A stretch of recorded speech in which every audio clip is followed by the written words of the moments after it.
Hi guys, Mr. Jaeger here, and welcome back to Invictus Launch Week. It's Aegis Day! Yes, the day of all Aegis, the singular Aegis department, as you can see behind me. Very flashy introduction. So yes, Invictus Launch Week. Again, very flashy introduction. Also, I died. Random costume change, so fortunately lost the other suit. Going with this one. Moving on. So yes, today is Aegis Day, and we will be looking at quite a fair amount of ships, as Aegis is of course famous for being the old measure regime's... They didn't do the lighting quite well on that one. But no, the Aegis company is famous for, or infamous, depending on your particular stance, for creating the majority of the fleet options for the UEE during the measure regime. And we have quite the host of vehicles and displays for you to look at today. So, we have indeed got a fair amount of things to look at. But I'm confident we'll be able to get some good talks about some stuff. And don't forget, I'm also very keen to hear what your guys' thoughts are on these ships, as well as what my particular courses and talks for them. So, without further ado, let us begin. So, let us begin with a little look into Aegis Day, with a little look into the Saber. We'll get to you in a second. So this is the Aegis Dynamics Saber. Now this particular vessel is dedicated hit and run is a hit and run interceptor style fighter from Aegis Dynamics. It's got 4 size 2 laser repeaters, ballistic repeaters. And in terms of its aesthetics, it looks really, really nice. I was in the mind to get one of these things at one point, and I almost, well no, I technically did, and then I immediately melted some of the packs and did some other stuff. So technically speaking, it was on my hanger for a bit, but not for long. Or it's my intention to do so was not also around for long. I can't remember. It was many years ago. But the point I'm making is that this ship does look good. And I think as far as fighters go, it does look nice. It's a little bit cramped in terms of its cockpit. We hop into a little seat, and you will see why. But as I said, it's designed as it's an interceptor style fighter. So it's got a reasonable... It's not this good, by the way. Wait for a sec. There you go. There's the truth. In terms of view, it's actually pretty good. Like, there is good things about this particular ship. It's just, unfortunately, it's a little bit cramped with its struts and everything else. And again, due to its nature, you can see the main intention was look forward rather than anything else. And as fighters go, it does look nice. It does work. It does pass the MFD test as well because, well, yeah, kind of, because even with the restricted view, it gives you the freedom to maneuver around. In terms of missiles, you've got like 4 size 3s, which is pretty impressive. 2 Thunderbolts 3s and 2 Arrester 3s. So it's not a bad ship, and I think it definitely looks pretty darn awesome as a result. And for those out there who enjoy those, to be fair, those who enjoy those kind of like fast movers, it does do the part really well. It's not common, I'll be honest with you. I don't often see this vessel out there, but I reckon as time goes by, some of these vessels that previously may not have had that much of an appeal, due to circumstances of availability, of what personal preference, you may find that this particular ship is going to become a little bit more viable, as maybe the areas around it, either A, find that find that the players who you'd need a fast-paced interceptor-style ship may in fact be able to... Oh, bit of a heavy lag spike there. May in fact need that sort of fast-paced interceptor-style tactics rather than some of the brawling kinds of ships, whereupon you instead have to manage with such things as the Buccaneer, which is fun. Anyway, just a minor caveat as well. This is during Invictus Launch Week. It is coming up to the evening of the recording.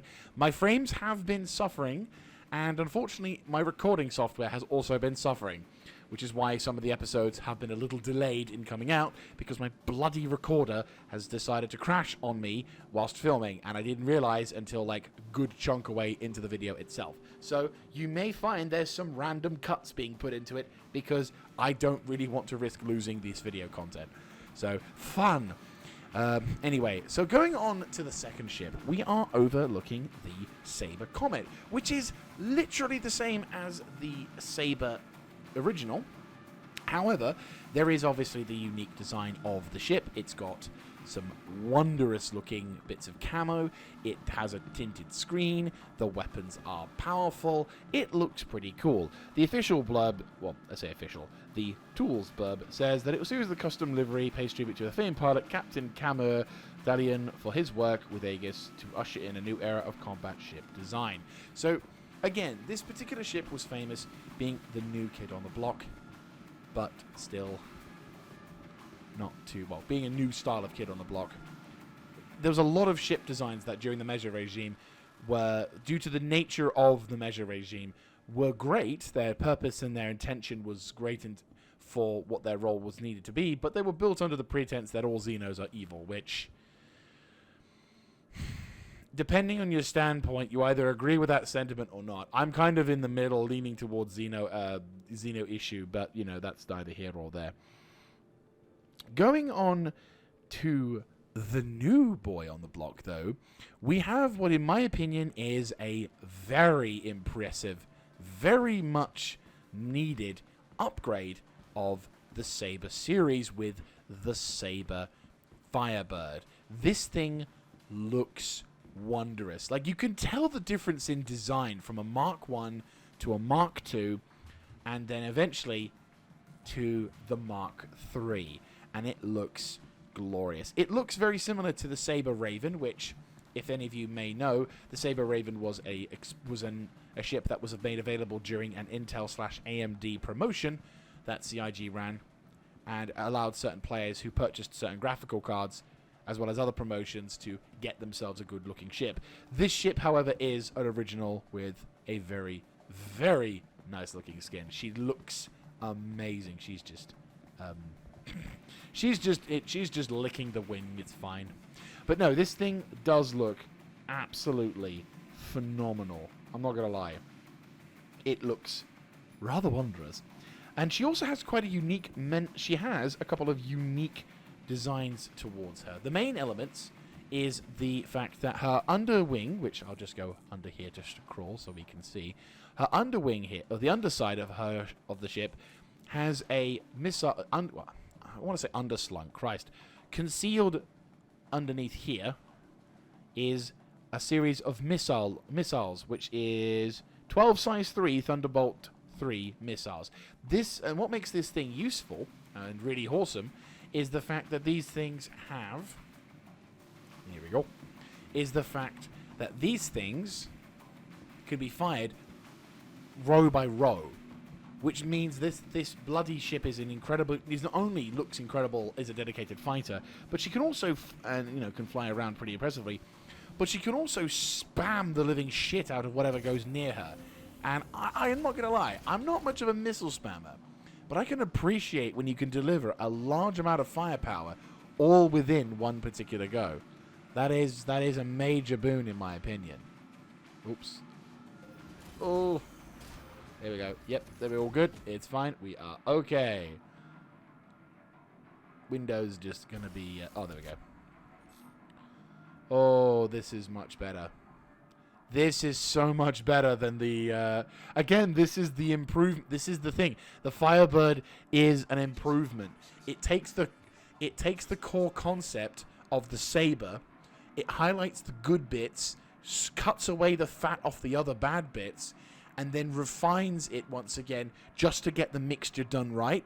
And it now looks and feels so nice. It looks so good. Seriously. This thing looks incredible. I am falling in love. I'm not going to deny it. It does look extremely cool. Its defenses are a little bit limited. It kind of has the Eclipse sense of defense, which is, if I'm spotted, but at the same time, I think that's fine given the fact that this missile ship is designed as a missile ship. It's designed to engage enemy missiles. So it's not really designed to do anything except get in there, spam missile death, get the fuck out of there. That's basically what I'm is envisioning for the role of this vessel.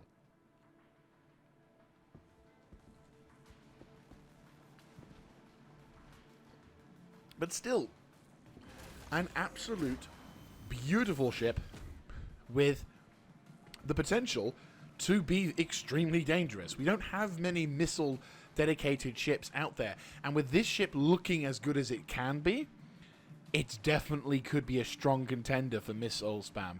Yes, even you, Mr. I do get around to the Cloud District very often. Oh, wait, never mind. I know you're here. Motherfucker is here every goddamn year. What a wanker. So, we have interviewed the new boy on the block. Let's have a talk with the old gal on the line. Now, the old gal on the line we're talking about is, in fact, the Aegis Retaliator, or the Tally, or the Spitting Death Thing, or the Spam of Size 9 Torp. You may know her, you may love her. I am indifferent to her. I don't hate her per se. I just don't find some of the design. I don't find some of the design choices really aesthetically pleasing. And also, despite the fact that this thing is amazing in terms of what its main intention is, I'll give you a hint. It doesn't quite have the same level of appeal, considering the fact that you actually have to be kind of... Oh, there we go. Oh, they've done a gold pass on it. Oh, very fancy. So they basically... Yeah, so this particular ship, I do like what she can do, but the problem is it's not very practical as a ship, considering the fact that you have to kind of run around like a headless chicken. Oh, okay, they haven't done what they said they would.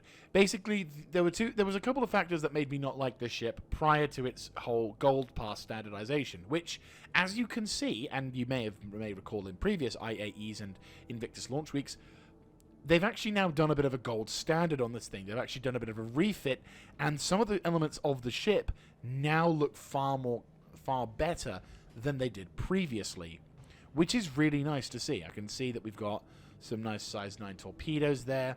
The corridors, while they are definitely they are still cramped, they're not as cramped as they used to be.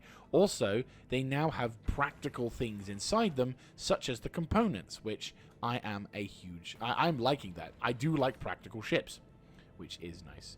And if I'm not mistaken, one of these ships should be the one with the new interior mode coming through, which is basically the... Ooh, very nice. Still looks nice in this room. Never had a problem with this room. But this feels more spacious. I think they got the aesthetics done right this time, because previously it felt way fucking cramped. Way fucking cramped. More or less the same interior for that over there. That's pretty good. And let us negotiate our way through. So this particular ship is actually one of those multi-role ships that you can adjust the interiors from. So theoretically speaking, you can go... Yeah, so theoretically speaking, you should be able to hop into a room, do the thing you need to do, and then you can change the role and do some other stuff. Obviously, when this ship originally came into Star Citizen, its main appeal / thing was the fact that it has size 9 torpedoes as a dedicated bomber / what have you. So that's why this particular ship has the thing that it has. But obviously, some of the things when it comes to this ship... That was a bit of a nice little walk around. Oh, nice. Some interior cargo designs and whatnot. That's cool. And lockers. Oh, damn. That's pretty cool. But the other thing about this ship that makes it cool, I'm just going to hop out there on the side, whee, is the fact that there's supposedly a cargo module. Now, right, so that's the Retaliator bomber. So is this the Retaliator cargo? I'm seeing no open bays here, so I'm going to quickly check this out, because I'm curious. Because the Retaliator never really struck me as a ship that could do just cargo hauling. It doesn't feel like that. I mean, it feels, it is in fact an old design. Oh, shit. Yeah, here it is. Okay. We have a cargo bay. It feels like something that's a bit... It feels like one of those cargo ships that is more of a military element towards it, rather than a dedicated civilian. Like, this is by no means a Freelancer Max or a... My brain's just farted. C1 or MSR or well, technically C1 Spirit, but or the Zeus EX or something like that. You know what I mean? Like, or EX, ES, I think it is called. It basically, you're not going to get a dedicated. This particular kind of ship is not going to get that much cargo. I mean, to be fair, it's still listed as 0 cargo. But the main benefit of this ship is, and always shall be, the modularity. That is the main core element. The ability to swap certain things out, pop them back in, do all of these stuff. I mean, it's supposed to be, what is it? 7 apparently modules when the ship was announced will be done. It'll have living accommodations apparently, a dropship module, a retaliate, obviously the bomber variant, which we know about, which we all know and love, and we have and of course now with a cargo module attached, this vessel can now finally enter into the realms of being a cargo hauler. What does it have? Well, it's 2 cargo bays, and now it's kind of just a vulnerable cargo hauler. So if you're now encountering a tally, you may either A, shit yourself because you're about to get hit by 4 or 5 size 9 torpedoes, or you're in the green and you're about to have a good time with the bandits because it was a cargo variant instead. I mean, I'm not gonna lie, I can't honestly summon up much enthusiasm for it because, well, it's a retaliator. It doesn't really feel like any particular ship that is, oh, this is incredible, Logi, rah. You know, it just feels like, oh, okay, you've added that feature in. Fair enough, you know? I mean, don't get me wrong, I hope good things will come from it. I am honestly wanting good things to come from it. I just don't feel that cargo, we've got enough cargo ships. I feel like this ship, if it had something like the living module or the dropship module, oh boy, you have me at dropship. What is this dropship? Is it like Helldivers? Will it be good like that? I don't know, but you know what? You got me interested on the dropship bit. But still, I'm very curious. I said, it's not a bad ship and definitely worth you checking out. You just might want to use the size 9 torpedoes over the cargo. The saying. So, as we enter into the main hallway, we are presented with a rather pretty... we enter in the big chock-a-blockers room, which I'm not going to lie, I like this room. This room, I like. So what makes this room so special? Well, this is, of course, the room filled with the Vanguard series of vessels. Each particular vessel having its own unique property, while still retaining its core component as a heavy-ish fighter. My only exception to me, and I like all of them. One in a particular love fashion, but one I like, but I kind of feel in comparison to other vessels, its combat capability may not be as strong. But I do encourage people to talk about that. I do want to talk to other people about that, because obviously, as the game evolves and changes, maybe it may become more valuable in the future. But at the moment, I can't see it, but that's just me. So what exactly is the first ship we're looking at? Well, we're looking at this thing with a new gun. Yes, with the new gimbal systems in tow, for those who don't know, all gimbaled and ungimbaled, all ships which have the ability to either choose between gimbaled and ungimbaled will no longer have the choice and instead just be gimbaled. And as such, all the ships that previously would have started out with a size 4 gimbaled weapon, because you had to take away a weapon size if you wanted to gimbal it, have now no longer have that disadvantage, and not only cannot be gimbaled, but also have the size 5. So this now is a size 5 Deadbolt 5 from Esperia, which looks very, very nice. And on the frontal nose column is 4 size 2 ballistic repeaters, known as the HVDSB. I can never remember the bloody names for them. They're not... To be fair, I kind of look at them and I call them the Barretts, because fucking Barrett 50 cal has the same muzzle brake. So... Or M95s if you really want to go crazy for them, but still. So what makes this particular ship fancy and powerful, and, you know, in my opinion, one of the heavier chugga-blugs at the moment, which, to be fair, upon hearing recent reviews from friends, makes me kind of want to get back into this thing.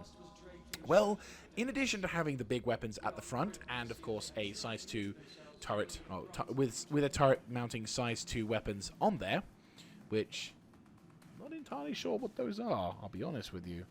What's on the turret? It doesn't say. Well, wonderful. Apart from that, and also, it's got missiles. I mean, you know, every variant of the Vanguard series has missiles. This one is no different. It's got 4 size 3 Arrestor 3s, 2 size 2 Dominators, and 2 size 2 Ignites. So, 4 size 3, 4 size 2s. You know, that's a pretty good spread. That's a pretty effective weapon.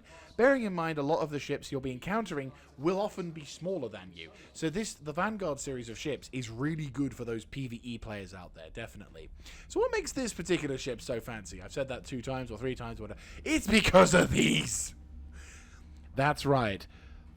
3 size 5 Stalker Mark V torpedoes. Yeah. Okay, they're called Stalker 5s, but I prefer the term Mark 5s because they just sounds cooler. Remember, it's not about being efficient, it's about sounding cool. But yes, this particular ship is basically a dedicated torpedo bomber / heavy fighter. And as such, this thing slaps and is maneuverable. Previously, when I first flew this thing, it was less maneuverable, felt more chunky as a result of it being a missile spammer. But in recent times, and also now that, of course, we have the master mode, I am very curious to see as to whether or not this thing is of any good. Oh, CVSA. Right, not HDVZ, but whatever. But as you can see, this particular ship has some pretty nice weapons aboard, and in terms of the view, it's also very good. It's also quite useful as a solo vessel. Yes, you've got a turret. It's a good idea to have the turret, but it doesn't really need the second pilot. You can actually, a gunner. You can use this ship as a solo vessel and get away with quite a lot. You may need to tweak some of the elements towards combat so that way you have longevity. So maybe, for example, removing the ballistic M95s. Then maybe you'll be okay in terms of longevity combat. Because the disadvantage of this thing is that all ballistics have ammo, which sucks. It's not going to be any argument about it. It sucks. So obviously you have to take that into account when it comes to longer scale engagements. As much as the ballistics sound and feel great, you have to take that into account. But at the same time, if you can mitigate that, or if you can ensure that doesn't become a problem, the Vanguard Harbinger is one of those ships that definitely can slap and maintain the fight. And with those size 5 torpedoes, I freaking love them. I really like the size 5 torpedoes in that one. And it's a great opportunity to slap the enemy hard. So what is this version? Well, this version is, of course, the Hoplite. Now, some people say, hey, it's hoplite because that's how it's spelled, whatever. But the Greek way of saying it was hoplite. I will say hoplite. So the hoplite is a troop transport variant, which is intriguing because, well, it's got the same size 5 deadbolt gimbal, and in terms of missiles and equipment, it has the same kind of yes. Oh, in terms of missiles, it doesn't have the size 3s, but it has 4 size 2 and 4 size 2 Dominator 2s and 4 size 2 Ignite 2s. So 8 size 2 missiles. So less on the offense, but a little bit on the defense. Now this is where the ship's troop transport capability is inflicted. You've got 2, 4, 6, and 8 in terms of the pilot and his gunner. And we have 1, 2, 3, 4, 5, 6, 7, 8 in terms of weapon crew and whatnot. This particular ship is probably designed for someone and a team to go towards combat zone and maybe operate from a limited amount of time. At least that's my interpretation from that. I don't personally see this as a good dropship in terms of combat troops because I do not believe that. I feel like you can do more with less. There are ships out there that have this capability and can do more, but don't have that whole heavy fighter mentality / whatever to it. I don't know. I kind of feel like this ship is good, but I feel like it's the troop transport capability is not really what this ship should excel at, and I don't think that's what it does excel at. I feel like this is just done because it's an alternative version that can maneuver troops down. I won't lie, it has its benefits, and I do encourage people to talk about that thing. But if I had to say my least favorite version of the of the Vanguard series, it would be the Hoplite, just because it doesn't offer that much to the table in comparison to its counterparts. And what do I mean by that? Well, let's go to my personal slight favorite, which is the Sentinel edition of the Vanguard series. The Sentinel edition is primarily a advocacy style ship. As you can see, we've got a size 5 attrition repeater, which is wonderful. We've also got energy variants of the... We have size 2 energy versions of the ship. So again, really good for knocking out the enemy. Really good for knocking out enemy shields. We also have the size 3 returning once again. The four size 3 arrestor 3s. Those be the bastards right there. And of course the 2 size 2 Ignites and Dominator 2s. What else is making this thing amazing, though, is the fact that it has an EMP generator, which means any opportunity you can fuck over the competition by knocking out their shields or by scrambling their systems, making it difficult for them to maneuver. This is an extremely useful ship for that, and I think that's what makes this. And not only that, the interior of this ship looks sexy as fuck. I need more of these kind of ships in my game. I love this display. It's so good.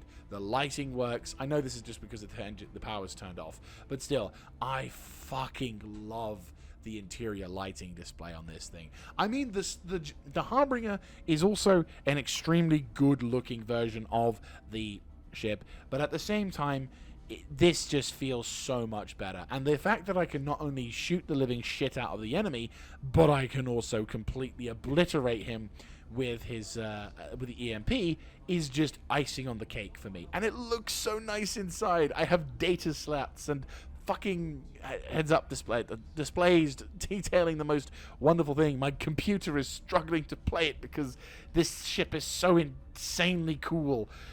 Or it's just Star Citizen having a moment.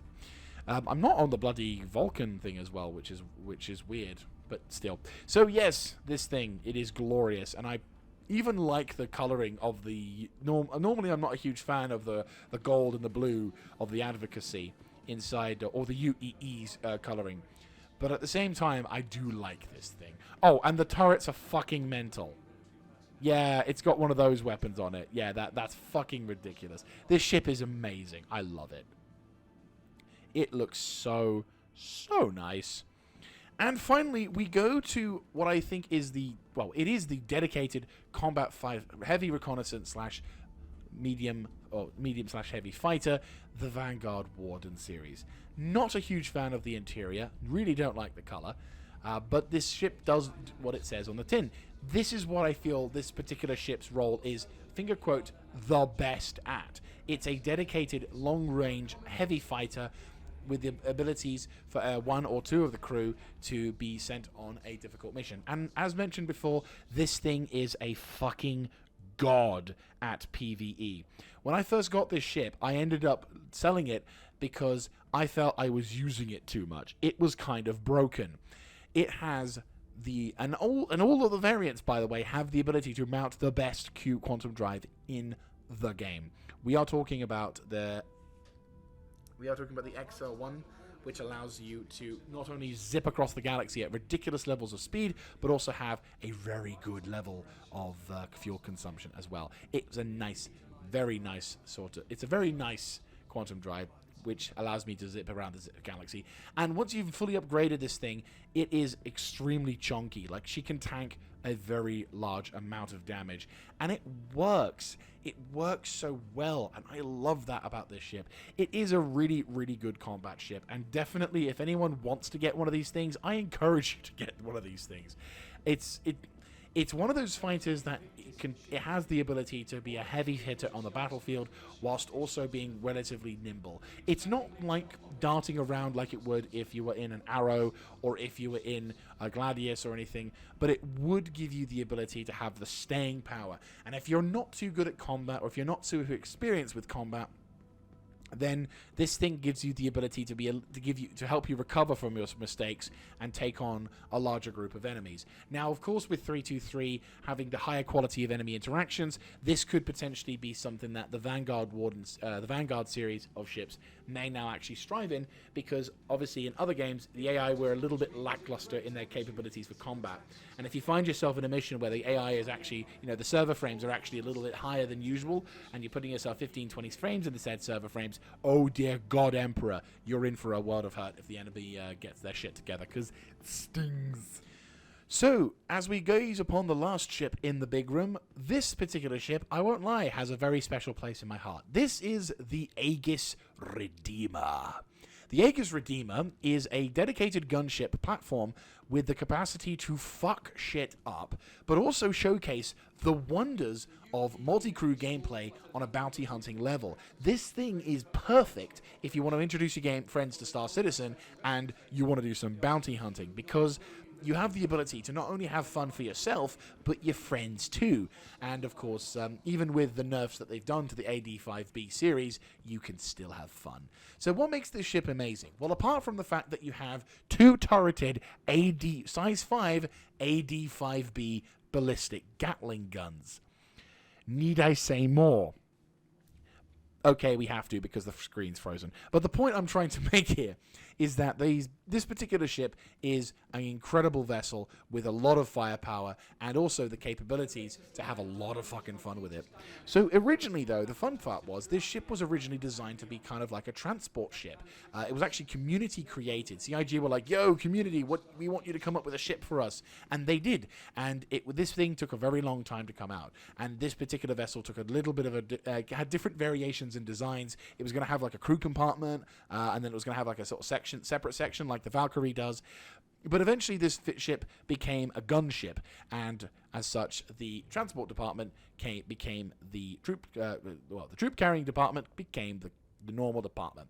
And as you can see, it's very spacious. It looks very wondrous in there, and I'm going to do the time-honored tradition of pinching one of the drinks here, because there's another benefit of the ship. You can pinch. Well, I say pinch drinks. You can when you claim this ship, and you've got it in the hangar bay, you actually get a free amount of supplies inside this little cooler fridge at the back, which is great. So if you're not a pilot and you keep dying all the time, congratulations, you've now got an instant supply of a whole bunch of food. Unfortunately, though, I've developed a bit of a reputation whenever I hop into one of these ships. Can't imagine why. But it's like, look, if I'm getting into a freaking Redeemer and you're helping in with your stuff, right, all I'm going to say, or if we're salvaging a Redeemer more often, if you're going to be salvaging a Redeemer, then what you need to do is you need to make sure that the internal elements of the Redeemer are protected and the important supplies are kept in check. Because obviously, you don't want to lose out on important resources because the ship exploded. And yeah, I am legitimately, gloriously liberating from this little thing. Look, it saves me a few credits on buying that stuff. Because if you've been to a comic convention, right, if you found a ship with a fucking burger and chips and a Coke that was just free for the taking, no one would mind, then you would do so too. Because have you seen how expensive those bloody burgers are? Or how expensive those chips are? I am taking these fucking items. So the ship is compartmented into two sections, the ground floor and the upper floor. And it's kind of interesting how you get to the upper and lower turrets. So as you proceed towards this little segment, as our dear friend is displaying, this accesses the ability for you to get into the lower turret. Thank you very much for displaying that. You're a Chad. I like you. You've done really awesome. If the game would like to load. Again, this would be great if the game would fucking work, but we're just gonna have to roll with this. So the pilot gets access to the main gun and a bunch of others, but if the pilot has got a full crew, and I'm talking completely full crew, you have actually remote turret seats, one of which is for the rear-mounted guns at the front, and I believe there is a remote turret at the front as well, that the pilot does gain access if it's not used, but if the players are using it, then the pilot doesn't get access to that. So the other area you need to get to, apart from having all the weapon armaments here as well, this is a really good ship to operate from if you're trying to introduce this game to your friends, by the way. You then have this upper turret, which will hop into this upper turret just to showcase how nice this thing is. I kind of prefer the upper turret on this thing, but that's just my own personal preference. And obviously you can see to the side, there are the component modules as well. So, there you go. And the fields of view you get with the AD5Bs you have here is actually pretty cool. Like, obviously, you're in a turret, so there's going to be a minimal amount of things for the there's not a huge amount of maneuverability for it. But the turrets do give you, when you're in combat, a pretty significant amount of views, which I think is actually quite beneficial. Definitely for that. So in addition to obviously the turrets and the size 5 weapons and everything else, you also do get quite a lot of missiles. 16 size 2 missiles to be exact.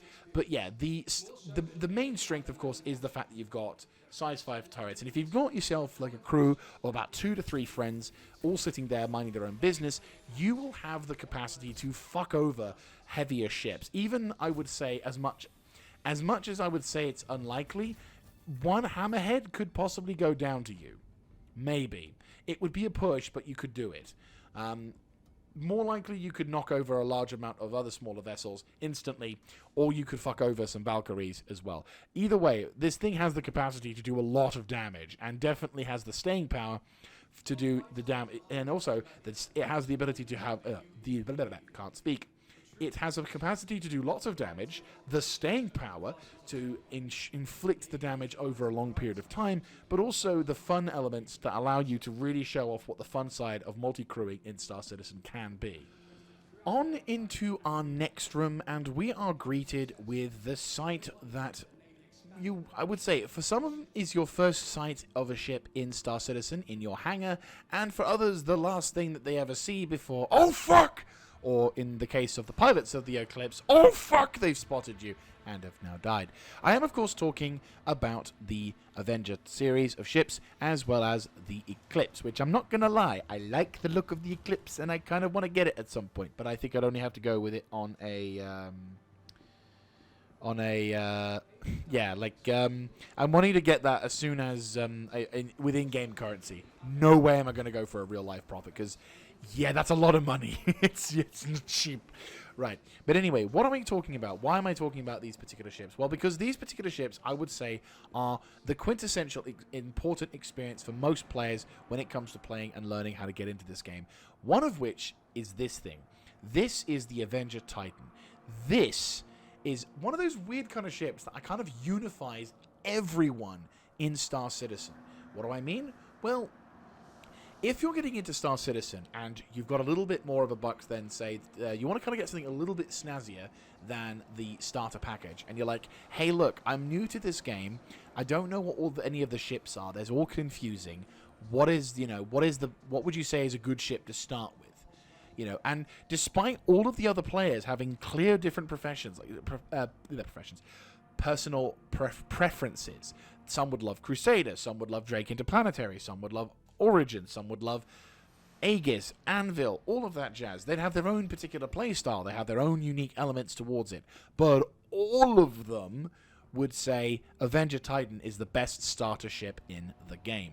Why is this? Well, there are a number of reasons why. The first is you have a cross-reference section, cross-reference when it comes to weapons. You've got this wonderful size 4 ballistic repeater Gatling gun, or the Revenant, which previously was shit, but now is actually kind of good. We've got Omniski size 3 cannons. No, size 2, sorry. Why did I think size 3? Because I was seeing the big gun in the background, and my brain was like, oh, even more Dakar! But still, we have 2 size 2 Omniski guns, which allow you to have a nice element of firepower, but still learn how to play the game, because they're not, you know, it's you've got two different weapons. You've got the ballistic at the front and the lasers on the side, which means that even if you waste all the ammunition of the ballistic, you've still got the Omniski cannons on the side, which will do you all fun. You've then, of course, got 4 size 2 missiles on the side as well, which adds that cross-reference section of firepower. So you're getting the introduction of ship weapons such as the lasers and the repeaters. You get to learn the difficulties and what makes the repeat ballistics versus better than the energy. And then, of course, you've got some missiles to work with.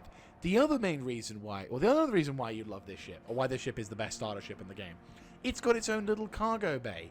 It is one of the more adorable cargo bays you can get, because what this ship can do is provide players a safe option when it comes to doing box missions. They don't know how to play the game. You don't know what's going on. You just want to do a quick mission to earn a quick amount of bucks. I can pick this box up, go from A to B, and that means I'm safe. And that's what it is. And here it goes. You have your own little cargo bay with the ability to do some good stuff. Also, if you happen to do a bit of combat, you can dump a body in here and loot it from there on, which is pretty nice. Though, to be fair, that's actually going to be something you're not going to be able to do in the near future, which is a bit of a shame. Theoretically speaking, I don't know if that's going to be so much the case, but either way, you're going to be, you know, there's going to be the ability for you to put a box in here and loot it from here and then put the stuff into here. It's going to be wonderful. Another reason why it's good, it's got a bed. It's got its own log out capabilities, and it means that players who go into this game and like the concept of being a sort of a nomad will have that feeling of safety as well as coolness go into it, which is nice and awesome. The utility side of this ship is a bit less than so, but hey ho, it does the job it needs to do. The cockpit is extremely easy to navigate and go into, and I quite like it. It's one of my small daily flies. That's how good this thing is. And it's a very simple ship to get in and out of without too much of a fuss. You have a completely unobstructed view on the upper areas of the cockpit, which I think is a really good bonus. The other third benefit is that it flies like a plane. It looks like a plane. The mighty, I think some even call this the mighty penguin, probably. I don't, to be fair, I've heard people call it the Penguin, and I can kind of see why, but I'm like, oh, don't ruin the image for me. It was a really cool ship until you said it was a penguin. Now I can think of it as Pingu. But the point is, it looks and flies like an actual plane does. So if you're playing this game and you're coming from something like War Thunder, or if you've played a few space games, or you've played a few Star Citizen, you played a few sci-fi games, but you're primarily leaning on the realistic side of things, this ship also does really well in terms of ease of flight. It's easy to fly. The landing gear is quite long. It's quite forgiving. It gives you the ability to feel more reassured. That's what makes the Avenger Titan so good. It makes things easy for a new player to get to grips with the game, and it's a great launch pad off into any particular directions the players like. I really liked hauling those boxes. I think I'm going to go cargo hauling. Hey, I really like the combat. I'm going to go do shooty shoot. Hey, I actually quite liked when I tracked down that guy, knocked him out, and became a bounty hunter. I'm going to become a bounty hunter. It gives you the ability to have a very diverse platform to work from that then provides you the next stepping stone on your journey in Star Citizen. So moving on to the next vessel, we have a very interesting edition of the ship. This is the Warlock? I want to say the Warlock. I was right! The Warlock. This is the Avenger Warlock. Now, unlike the unlike the Avenger Titan, this ship doesn't have a cargo bay, and it doesn't really have much else in it. But what it does have is a couple of, 4 size 2 missiles with the same weapon armament. But instead of having a cargo bay that allows you to walk all the way to the front of the ship, it's got a giant fuck-off EMP device. Yeah. And it also has a really trippy charge-up system as well. It kind of makes your head hurt after a while. But yeah, this thing has the ability to completely nuke parts of a map almost with an EMP. It's a very weird design for an Avenger series, but could prove to be quite useful in the future. I reckon a big space battle is going to be one because this thing went into the enemy lines and sneezed and everything went down, which is kind of terrifying. One of the things I didn't mention as well with the Avenger Titan is that you actually have 2 ways to get inside. The ramp access and the canopy access up here as well, which is pretty neat as a vessel goes, because it means that if, for example, you're trying to get in and out of a combat zone or in and out of a zone with a high or low atmo, you're not fucked if you park your ship in a slightly awkward rock, because all of a sudden you actually go, oh shit, I'm not falling apart, which is wonderful. You know, happy days. So this is the Avenger Titan Renegade. Now, what makes this thing special is that it's not really that special. It's got its same size 4 ballistic Gatling repeater, but instead of having energy weapons, it's got these Tarantula autocannon repeaters, which is all ballistic, and it's got size 2 missiles, and it's got its own particular color scheme and everything else inside, but it's more or less the same as an Avenger Titan, just snazzier paintwork, and it has a bigger, it has a couple of different stock weapons at the start, but it's more of a glam than an actual dedicated thing. I'm not a huge fan of the lighting on this one. You see, unlike the Vanguard Sentinel, this thing doesn't really pull it off as well, which is disappointing to say the least. But still, it's, as combat ships go, it looks good, and if you're a fan of Tarantula turrets, go grab them. Meanwhile, we're going to go to the last vessel in the group. This is the Avenger Stalker. Now, as mentioned before, hey, that time I mentioned about how, I'm just going to run around and capture people and become a bounty hunter. Well, this ship kind of lets you do that. It sacrifices your cargo bay, but it allows you to become a bounty hunter. And you can open the door, you can get inside, and I think you can even... I can become a prisoner. Yes, I am a prisoner. Now, obviously, this is the showroom edition, and probably people expected people to do this, so that's why I can also let myself out. That's not an indictment of the moral society that's in. That's not a quality indictment there. That's just a case of issues. But the point is, you can see that this vessel, if you're a fan of becoming a bounty hunter or a marshal or however you want to interpret it, there is the opportunity for you to do that, and it is a pretty cool opportunity. It's quite, the ship, this particular old design of ship, there were many variants. You'll find in Star Citizen that the older style ships, multi-variants were a thing. And you'll see that a lot with like the Freelancer series, the Vanguard series, the Aurora series. There are many, many versions and many ships inside Star Citizen. It actually goes all the way back to the beginning, doesn't it? That is actually really cool. So you'll find with a lot of ships in the series that there are in this game, ship series in this game that have multiple variants of themselves. Some of them are really good, some of them are less good, but at the end of the day, in this particular ship line's case, they fulfill a role that I hope will be much needed in the future. Speaking of much needed in the future, death must still come in Terra and in Secret. This is, of course, the Eclipse. It almost needs no introduction. Jesus Christ, that's loud. But in case you needed an introduction, here you go. I think this particular ship is slightly glitched.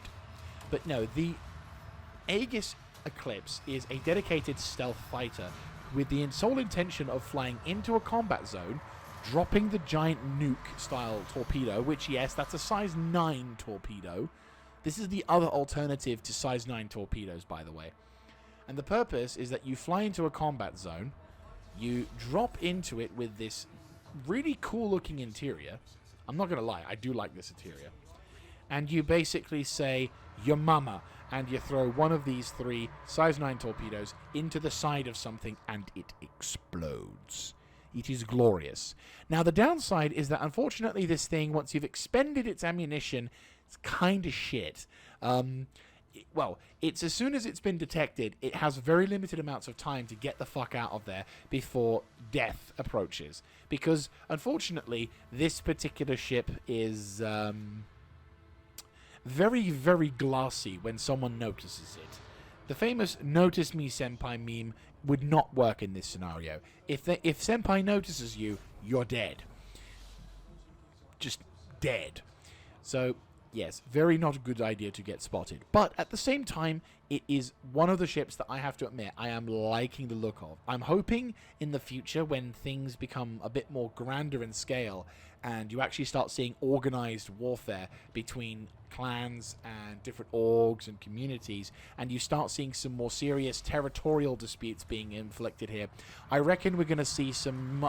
I reckon some of the ships like the Eclipse and vessels like the Stalker, like the Warlock, may prove to be quite useful, because they have the capacity to drastically change the face of any kind of part of the system that they're operating in. As we approach the last room on the outskirts, we are presented with a very intriguing intriguing image to put with this. I wouldn't exactly put the hammerhead with the gladiuses, but maybe they were trying to make a point with that. Maybe the foot traffic wasn't as popular with the in other rooms, so maybe they had to sort of in this room because of the ships here, so maybe they had to move stuff around. Either way, we are presented with a rather interesting imagery of vessels. We have two gladiuses in the room, and of course the Aegis hammerhead, which almost needs no introduction with what kind of ship this thing does, but we'll get to you in a second.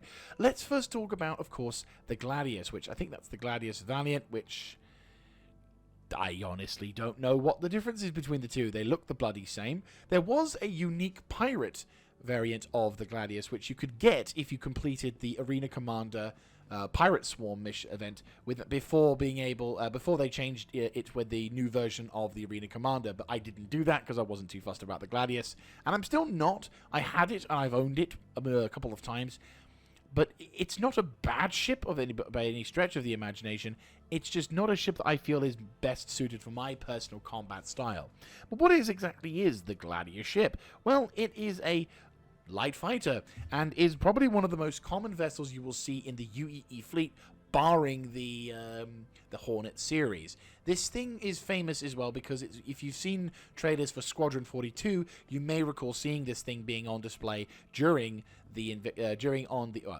the Idris that was being utilized for the 2015 trailer, and obviously you can see inside the Idris if you have a look around now. So it's a lot of fancy pantsness towards it, and it's not a bad ship. You've got a size... Hang on, let me just see before the lag spike gets it. I want to say size 3... No, size 2. You've got a size 2 on the front and a couple of size 2s on the side. You do have a pretty... Yeah, true.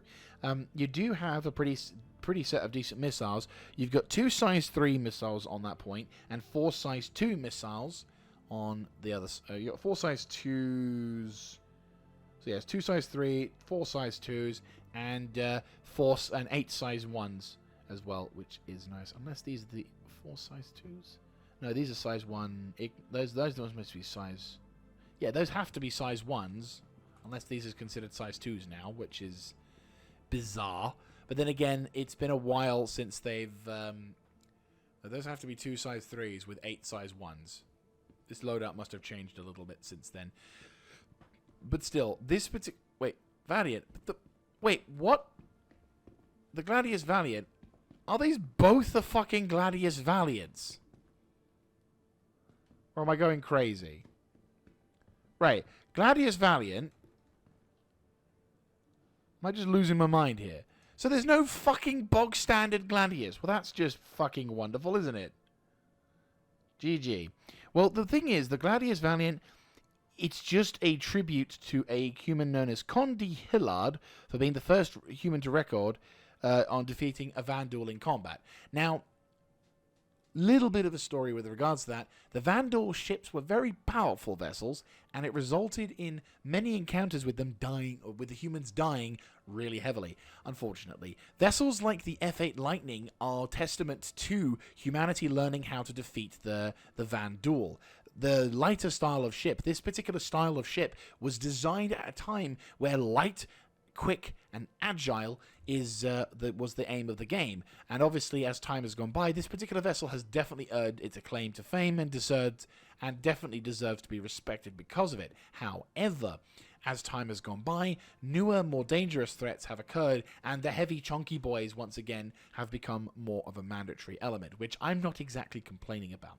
For me, I think this is a pretty cool ship. It does the job it needs to do, and you would be hard-pressed to find any player who is worth his salt who would not want to use one of these things in PvP. This thing is mental. It's fast, it's ridiculous, and many PvP players I know love using this thing. It's a very effective ship, and I don't blame them for doing so. It's also the poster child for a lot of trailers, as well as the new implementation of the heads-up display. I think the new HUD, as for CIG is concerned, is being utilized by this. This ship is being advertised as with the new HUD and everything, potentially. I'm not sure that the new HUD, when the new HUD system is going to come in, but there was a tease at some point showcasing this, so it may be at some point in the near future. Either way, I'm excited for it, even if it's just because we finally get to have some heads-up display that lets us see onto a planet without having to worry about being blinded by its fucking radiance. Certain planet, I know. Going on to the Hammerhead, we are presented with one of the nicer ships you can have, and in my opinion, possibly... Well, actually, to be fair, I'm going to say this. The Hammerhead before the introduction of the Redeemer would have been my recommendation to anyone who wants to show the wonders of multi-crew in, like, the prime form. Now, I would say the Hammerhead is the best way you can show this game as multi-crew capability with a larger audience. Or if you're a clan of players and you want to have some fun, this ship is definitely for you.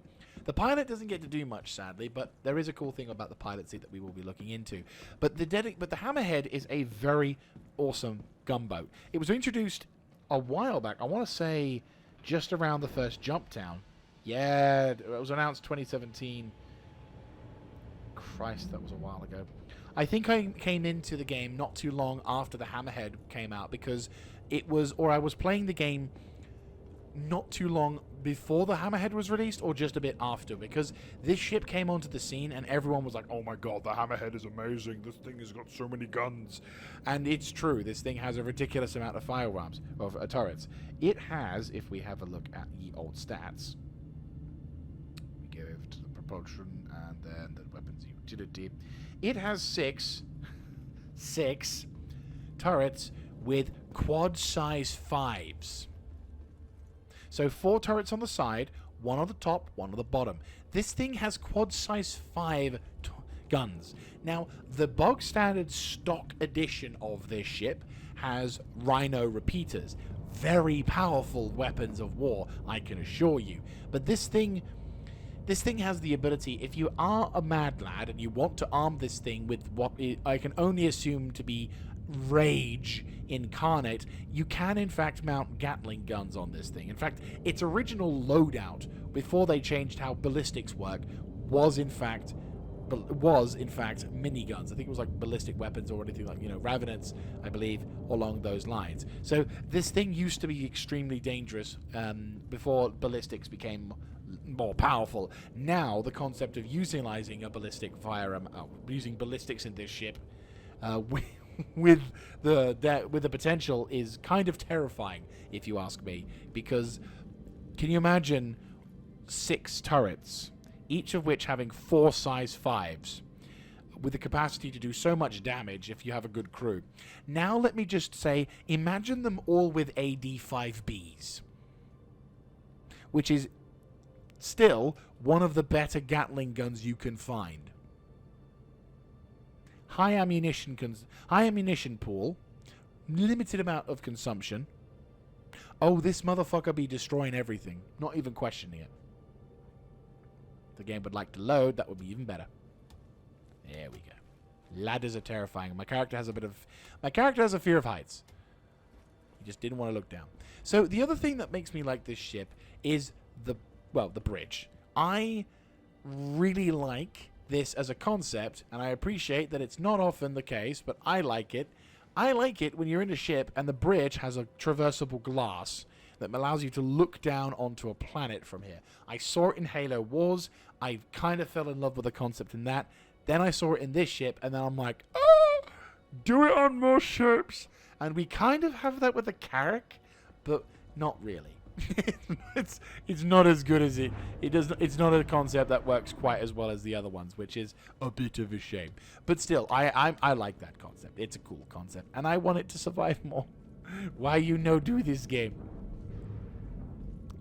But still, the Hammerhead is ridiculous, and I'm going to show you a cool thing. I'm going to open up this door. For science! There we go. But no, the other cool thing is that I've actually docked in the Hammerhead as well. It's a really damn good ship. And again, its main purpose is to just go into a zone and deny it for a while. But it certainly has its appeal in terms of giving that larger spectacle elements for a multi-crew gameplay, because that is what I think. If you're an up-and-coming clan and you want to have some fun with like 3, 4, 5 guys, this will be a good opportunity for you to do so, because you'll have multiple players having a lot of fun, murderizing whatever goes near them. Basically an angry hornet nest. So once again, we are at the bottom floor, heading towards the holodeck, where the latest and greatest things that have yet to be released by CIG are waiting for us to look at them. And what be they? Let us see. Ooh, the hype is... Oh, it's the Nautilus. Ah, okay. So the Nautilus, this little thing... Well, I say little. This thing has many big weapons. Two size 7s at the front. But this particular ship is a mine-laying ship. And obviously it's a class vessel with the capacity to do some pretty nice damaging or not so damaging elements. It's kind of scary. But yes, it was announced around 2019. I remember this thing was being quite the biggie. And one of the main sort of elements, I said, the main element for this is that it's got a bunch of mines, which actually, if we look into the Star Citizen Tools thing, it actually has a whole bunch of them. The homing mine, the Nemo mine, which is neutralize and employ mine ordnance, which is basically a device that is designed to knock out mines. So if you want to go into a minefield and then demine the minefield, you can do so. You can also deploy a sentry mine. So it doesn't even have a mine that, you know, explodes and does whatever. It just looks at you and shoots at you. So this particular ship, I reckon, while I don't find it very aesthetically pleasing, I don't feel it's a ship that I'm ever going to really own. I think this ship is going to be one of those vessels that in the future, when Star Citizen becomes, obviously, when we get into our own sectors and everything else, this thing's going to be a bastard towards anyone who wants to travel freely into a zone. Maybe you've got players who use this around their base. So, for example, you've got players who are in control of a planet, and they use these things in easy-to-approach zones to ensure that the planet is protected. Or maybe you have them over the zone of an interest zone of certain elements. We don't know. But what I can say is that this ship does definitely have an interesting look to it, and I hope that as time goes by, we might see more potential previews. I don't know. It's a cool-looking ship, regardless.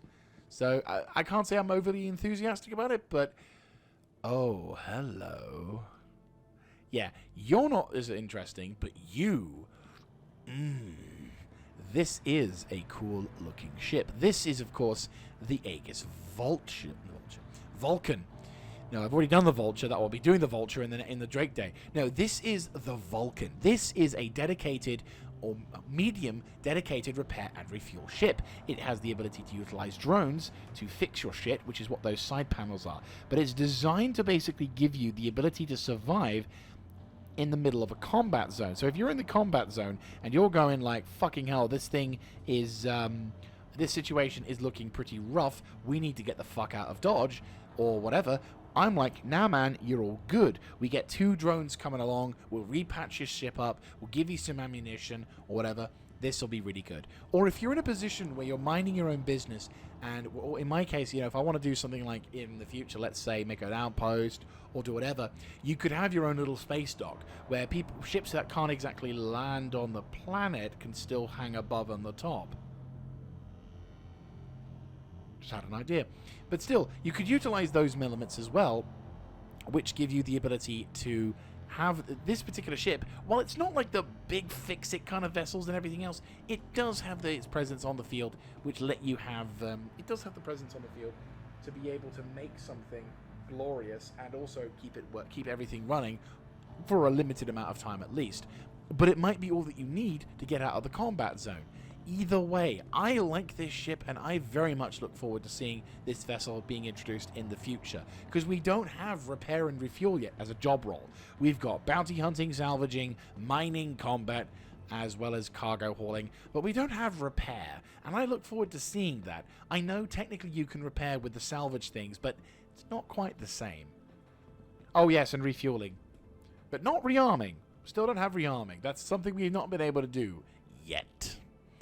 But unfortunately, that is all we have for today. Another day has been done, And by the time that this video is come out, you probably would have already seen the third one. I am still in the process of working on getting that video for the Idris. There will be an Idris tour video. I know probably late to the party on that one, but I do want to do it because I actually do want to get inside an Idris, and hopefully the recording software that I've got and at the time I intend to do it will mean that we can actually do it without having too much issues with other players or the game lagging out. But still, Aegis Day, really good day, really enjoying my time with this event so far, and we've got a pretty impressive looking vessel with the potential to be an absolute fucking nightmare for anyone who doesn't like to deal with missiles. So, all in all, I'd say this event has been, so far, been pretty good. Nothing stands out to me as, but still, I think we're getting to that point. Maybe we'll get in there soon enough. I mean, technically speaking, the Ursa, with its medical capabilities, is potentially new, considering the fact that it's now made a ground vehicle practical, and for not only just for special events, but for solo players, but that might be something else as well. Anyway, my character's hungry. I will see you guys in the next episode, whereupon we will see Anvil Day. That's right, the good boys in blue, not the bad boys in blue. Anyway, I'll see you then. This is Mr. Jaeger, signing out.